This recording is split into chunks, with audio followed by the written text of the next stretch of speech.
말씀 생명의 말씀을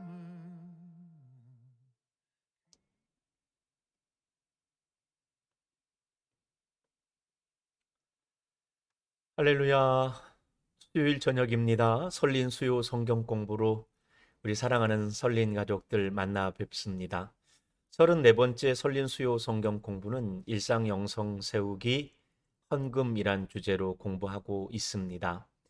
함께 모이지 못하는 때라서 우리 좀 실제적인 신앙생활의 가장 기본적인 부분들을 확인해 보는 그런 기회로 삼고자 이번에 이렇게 공부하고 있습니다. 지난주에는 헌금을 왜 해야 하는지라는 주제를 가지고 공부했고요. 오늘은 이제 이어서 헌금은 어떻게 해야 하나요? 라는 주제로 공부를 하려고 합니다. 헌금에 대한 공부가 이어지고 있으니 지난주에 배웠던 내용을 잠깐 기억해 봤으면 좋겠습니다. 헌금을 왜 해야 할까라는 고민에 앞서서 우리가 꼭 기억해야 할 것은 우리의 헌금이 하나님의 이익을 위해서는 아니라는 것이었죠. 하나님 돈이 필요한 게 아니시죠? 하나님 통장 계좌를 가지고 계신 분 아니십니다. 하나님 가난하지 않으십니다. 우리가 헌금했다고 하나님이 더 부자 되시는 것 아닙니다. 우리가 하나님의 계좌번호를 알아서 하나님께 계좌이체 해드리는 것 아니죠. 우리는 교회 헌금합니다. 돈이 필요한 곳은 교회입니다. 그런데 왜 우리는 교회에 헌금한다 하지 않고 하나님께 헌금한다고 할까요? 이유는 그와 같습니다. 교회에 바쳐진 헌금을 가지고 교회 공동체가 하나님의 선한 사업을 할 때 그 일이 하나님께 영광이 되기 때문입니다. 그래서 우리가 왜 헌금을 해야 되는가라는 질문에 대해서 그냥 한마디로 대답하자면 우리의 헌금이 하나님의 영광을 높이기 때문이다라고 대답할 수 있습니다. 고린도후서 9장 13절의 말씀이 그와 같았죠. 그런데 우리가 여기서 한 가지 더 생각을 해볼 필요가 있습니다. 하나님께 헌금하는 것이 왜 하나님께 영광일까? 세 가지로 생각해 볼 수 있겠는데요. 첫 번째는 세상 살아가는 방식이 돈으로 살아가느냐, 하나님을 믿는 믿음으로 살아가느냐 두 가지로 구분해 볼 수 있을 것 같아요.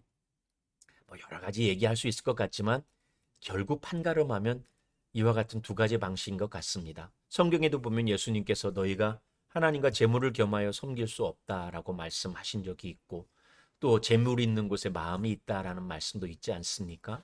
그러니까 우리가 하나님께 헌금하는 이 일은 나는 재물로 살아가는 사람이 아닙니다. 나는 재물을 의지하여 살아가는 사람이 아닙니다. 나는 하나님의 주권을 인정하고 하나님을 의지하며 살아가는 사람입니다. 라는 믿음의 표현입니다. 그래서 하나님께 영광이 되죠.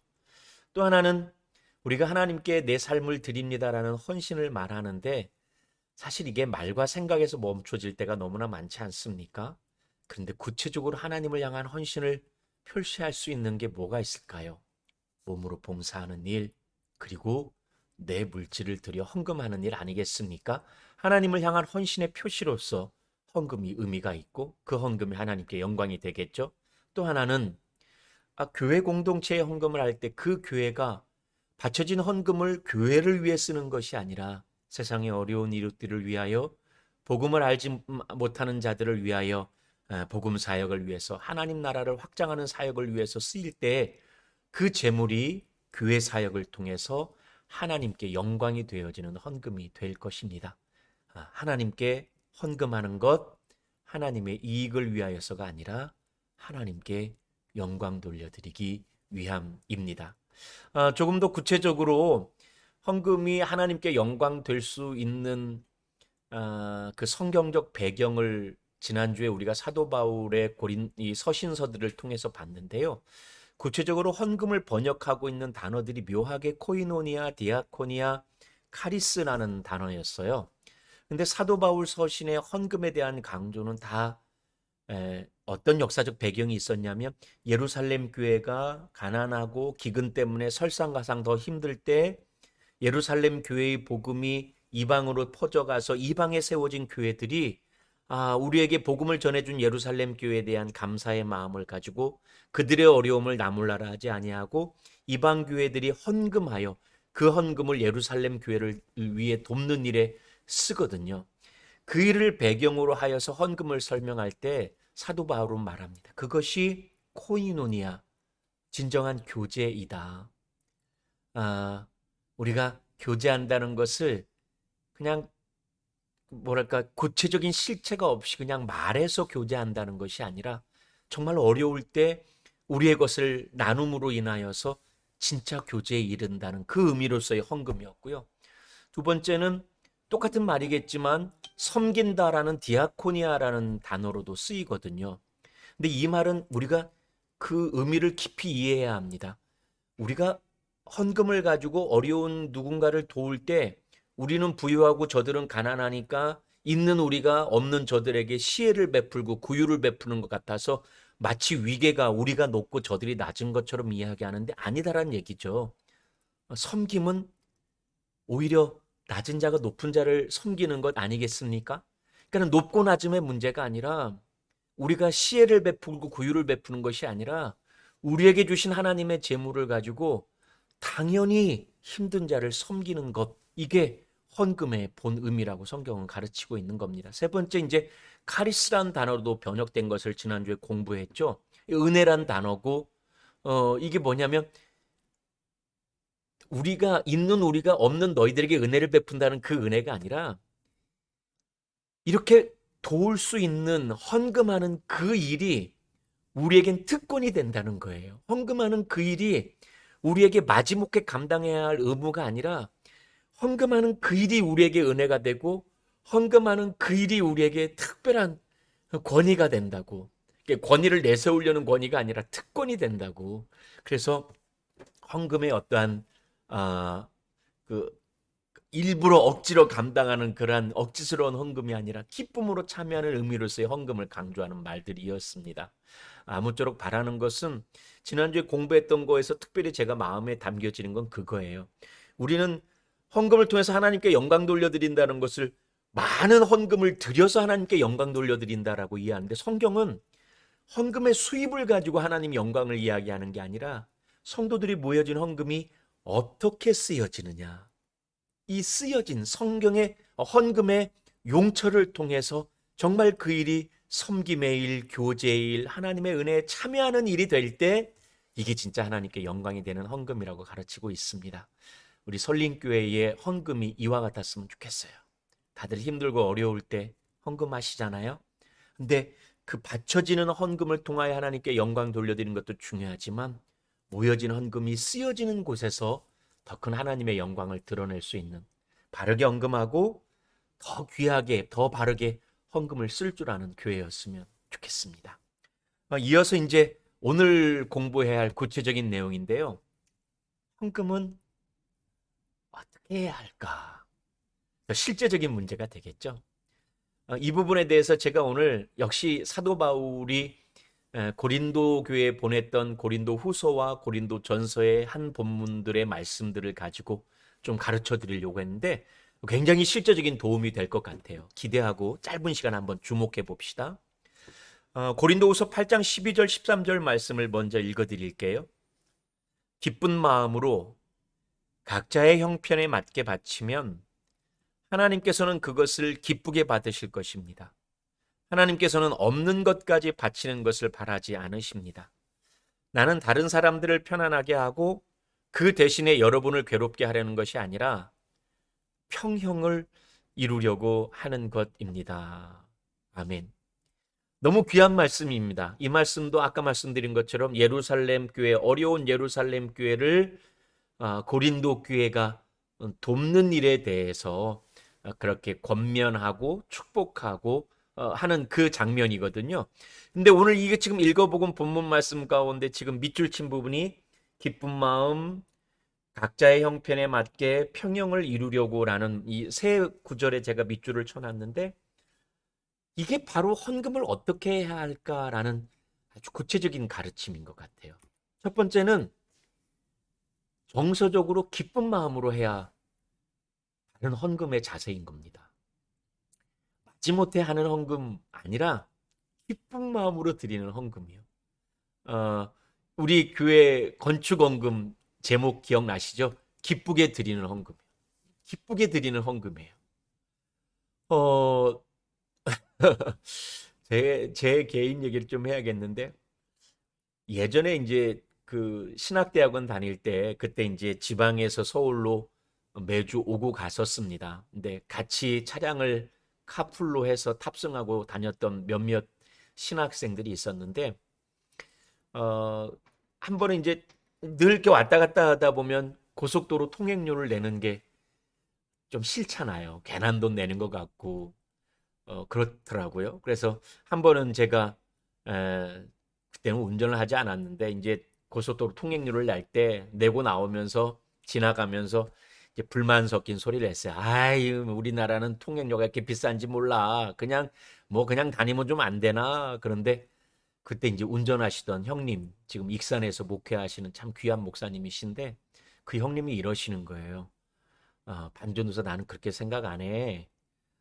이거 우리가 세금 내면 이 일로 국가가 국민을 위해서 해야 하는 일이 얼마나 많은데 기쁜 마음으로 이런 거 낼 줄 알아야지. 라고 한마디를 하는데 그냥 저는 좀 겸연쩍고 뭔 그런 말까지 하나 뭐 이런 생각이 들었는데 곰곰이 생각할수록 저하고 그 형님하고 야, 참 내가 너무나 참 부족하고 못난 사람이구나 이런 생각이 많이 들었거든요.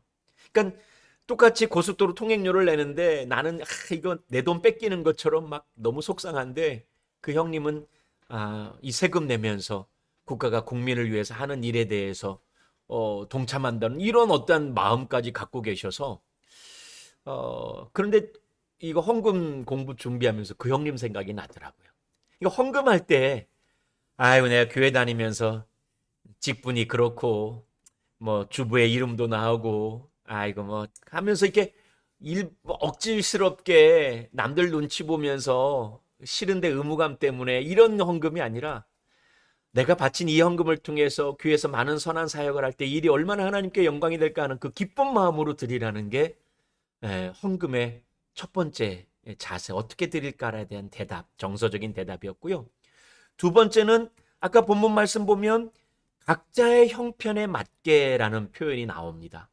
게다가 12절 끝에 보면 하나님께서는 없는 것까지 바치는 것을 바라지 않으십니다라고 기록하고 있어요. 예. 두 번째 헌금의 실천적인 대답은 어떻게라는 대답은 형편에 맞게라는 겁니다. 저는 이 부분에 대해서 우리 한국교회가 반성을 많이 해야 할 것 같아요. 형편에 맞게 기쁘게 헌금할 수 있도록 권면해야 되는데 우리가 주로 이렇게 이런 기도하죠. 힘에 지나도록이라는 표현들을 굉장히 많이 하잖아요. 그러니까는 힘에 지나도록 헌금할 것을 은연중에 강조하는데 성경은 하나님은 없는 것까지 바라는 것 안 하시라고 가르치고 있거든요. 다르지 않습니까? 예. 힘에 지나도록 헌금하는 것도 귀한 일이지만 성경이 가르쳐 주는 헌금의 방법은 형편에 맞게 하는 겁니다. 참 제가 우리 교회는 건축헌금 기쁘게 드리는 헌금입니다. 자원하여 드리는 헌금입니다. 각자의 형편에 맞게 헌금하라고 저는 절대로 헌금에 대한 구체적인 액수나 구체적인 구자를 강조하고 있지 않습니다. 저는 그래서 우리 교회가 참 좋습니다. 우리 교회 장로님들 참 고맙고 존경합니다. 그런데 이제 뭐 제 얼굴에 침 뱉는 격이지만 한국 교회 건축 헌금 보면은 조금 안타까운 적이 많고요. 제가 저번에 말씀드렸는데 실제로 제가 보고 좀 가슴이 아팠는데 어느 교회 그 건축 헌금 작정서 보니까 제일 아래쪽에 은행에서 대출 받는 법을 적어놨더라고요. 은행에서 대출 받는 방법. 그러니까는 성도들의 그러니까는 그 은행 그 교회와 거래하고 있는 그 은행에 성도들의 집을 담보 잡혀서 얼마만큼 이 대출해 줄 수 있는 이런 얘기까지 했던 모양이에요. 그래서 야, 빚을 내서 헌금해라. 살고 있는 집을 담보 잡혀서 빚을 내서 헌금하라. 이것을 이야기한다. 이게 참 좀 마음이 아팠어요. 두 번째, 헌금하는 실천적인 어떻게의 방법은 형편에 맞게입니다. 또 하나 우리가 굉장히 주목해야 할 것이 아까 본문 말씀 보면 13절에 보면은 다른 사람 편안하게 하고 여러분 괴롭게 하라는 것이 아닙니다. 이게 뭔 얘기냐면 힘들어하고 있는 예루살렘 교회는 편안하게 하고 헌금 내라는 여러분들은 괴롭게 하려는 것이 아니라 마지막에 보면 평형을 이루려고 한다고 써 있죠. 평형. 그러니까 헌금이라는 것이 결과적으로는 평형을 이루는 겁니다. 조금 여유 있는 자들이 조금 많이 헌금하고 형편에 맞추어서 그 헌금을 가지고 교회는 힘들고 어려운 일들을 구제하고 힘들고 어려운 사람들을 구체적으로 섬기고 이런 일들을 통해서 서로의 형평을 맞춰가는 것이 헌금을 어떻게 하는 것인가에 성경이 제시하는 결과인 거죠. 너무나 귀한 것 같아요. 한 가지만 덧붙일게요. 고린도전서 16장 2절에 보면은 이런 말씀이 기록되어 있어요. 역시 마찬가지 배경입니다. 매주 첫날에 여러분은 저마다 수입에 따라 얼마씩을 따로 저축해 두십시오. 그래서 내가 갈 때 그제야 헌금하는 일이 없어야 할 것입니다. 이 뭔 얘기냐면 사도 바울이 고린도 교회가 헌금한 것을 모아서 예루살렘 교회를 도우러 갈 때 내가 고린도 교회를 갔을 때 여러분 그제서야 막 우왕좌왕하면서 헌금하는 것이 아니라 매주 첫날에 형편에 따라서 아까 그 말씀대로라면은 기쁜 마음으로 내 수입 가운데 얼마를 따로 계속해서 헌금을 하라는 얘기입니다. 곧 계획적으로 준비하여 헌금하라는 얘기입니다. 이것도 어떻게 헌금할 것인가에 대해서 굉장히 중요한 가르침인 것 같아요.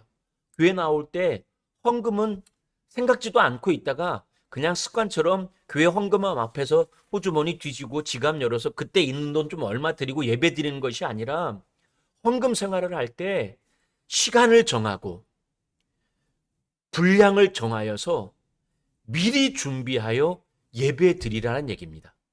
시간을 정하고 분량을 정하고 미리 준비하여 계획하여서 그 계획대로 그렇게 헌금할 것을 강조합니다. 그래야 정성스러운 헌금이 되겠죠. 헌금하는데 아무 생각 없이 와서 그냥 호주머니 딱 뒤져서 그때 집히는 대로 이건 정성스러운 헌금이 아니지 않겠습니까? 나를 정하고 분량을 정한다는 건 헌금을 의식하고 하나님께 예물 드리는 것을 삶 가운데도 잊지 않고 있음을 의미하는 거니까. 그래서 그런 준비와 그런 계획에 맞춰서 헌금하라는 이야기입니다. 오늘 어떻게 헌금할까요? 간단히 한번 정리해 봅니다. 정서적으로는 기쁜 마음으로, 실천적으로는 각자의 형편에 맞게, 결과적으로는 그 일이 힘들고 어려운 사람들을 세우고 좀 여유 있고 넉넉한 사람들은 나누고 베풀어 형평을 맞추고 헌금을 그냥 갑자기 뜬금없이 준비 없이 드리는 것이 아니라 때를 정하고 분량을 정하고 늘 정성스럽게 준비하여 계획적으로 드리는 이와 같은 방식으로 헌금을 드리는 것이 하나님이 기뻐 받으시는 헌금일 줄로 압니다. 우리 설린 가족들이 기쁜 마음으로 각자의 형편에 맞추어 이 헌금을 통하여 서로의 형평을 맞추어 가고 헌금 드릴 때마다 계획적으로 준비하여 정성을 다해 드리는 그런 헌금자이기를 축복합니다. 다음 주에는 좀 부담스러운 공부가 될 것 같은데 헌금 가운데 특별히 11조를 떼어서 11조에 대한 공부를 다음 주에 해 보려고 합니다. 우리 사랑하는 설린 가족 여러분, 신앙생활에 있어서 헌금이 차지하는 부분도 중요합니다. 늘 하나님께 귀한 헌금 기쁘게 드릴 줄 아는 사랑하는 설린 가족이시기를 주님의 이름으로 축복합니다. 고맙습니다. 기도하겠습니다. 하나님, 사랑하는 우리 설린 가족들이 기쁜 마음으로 각자의 형편에 맞추어 헌금을 통하여 서로의 삶의 형평을 맞추어 가며 늘 계획적으로 정성을 다해 준비하여 헌금할 줄 아는 사랑하는 설린 가족들 되게 하여 주시옵소서. 하나님 기도합니다. 우리 설린 가족들 힘들고 어려운 가운데도 정성스럽게 헌금하는 생활들 잊지 않고 이어가고 있는데 헌금하는 가정들마다 일터들마다 하나님께서 크신 복으로 갚아주시고 힘들고 어려운 형편 가운데 헌금하지 못하는 가정들 특별히 기억하여 주셔서 어려움이 없도록 주님께서 저들의 가정 곳간을 하늘 곡식으로 풍성하게 채워 주시옵소서. 감사드리며 예수님 이름으로 기도드리옵나이다. 아멘. 감사합니다. 행복한 주말 보내시고요. 이번 주일날 또 온라인 예배 때에서 만나 뵙겠습니다. 고맙습니다.